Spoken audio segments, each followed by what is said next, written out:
So hello guys, আজকে মানে আমার আরও কয়েকদিন যাবত আজ থেকে না খুব বেশি পরিমাণে ম্যাগি নুডলস খাওয়ার ইচ্ছে হচ্ছিল। সো ব্যস্ততার কারণে তৈরি করতে পারিনি। সো আজকে ভাবলাম চলো তৈরি করে তোমাদের সাথে একটু শেয়ার করি।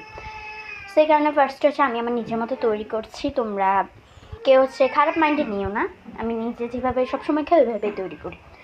সো ফার্স্ট হচ্ছে আমি পরিমাণ মতো পানি দিয়ে দিচ্ছি।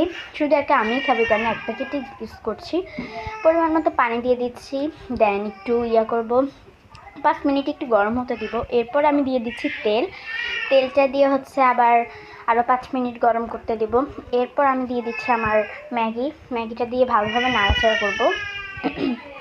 ভালোভাবে এটাকে যেতে ধরে রাখতে হবে, মানে নাড়াচাড়াটা করতে হবে আবার যাতে নিচে লেগে না যায়। আর বেশি সিদ্ধও করা যাবে না, পরিমাণ মতো করতে হবে। 10 মিনিট ধরে এটাকে আমি সিদ্ধ করে নিচ্ছি।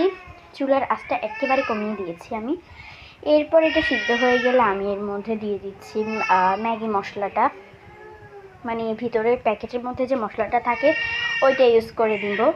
অ্যান্ড দেন হচ্ছে ওইটা ইউজ করার পর একটু তোমরা চাইলে হলুদ গুঁড়া দিতে পারো কালারটা সুন্দর করার জন্য, আর ইয়াও দিতে পারো মরিচের গুঁড়া, তোমাদের ঝাল অনুযায়ী দিবে। আমি এক ক্যামেরা মরিচের গুঁড়া দিয়েছি।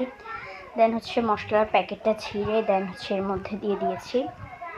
দিয়ে ভালোভাবে নেড়েচেড়ে করার পরে আমাদের ম্যাগি নুডলস একদমই রেডি। অ্যান্ড এটা টেস্টের ব্যাপার যদি তোমাদেরকে বলি, আমার খাওয়া বেস্ট ম্যাগি।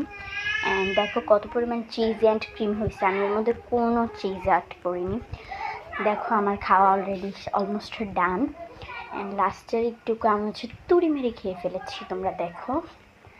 তো খাওয়ার পরে আমার মুখে এখনও লেগে আছে, যদি আরও এক প্যাকেট হতো আমি আরও এক প্যাকেটও খেতে পারতাম, বাট জানোই তো অলসতার কারণে আর আরেক প্যাকেট রেডি করতে পারিনি।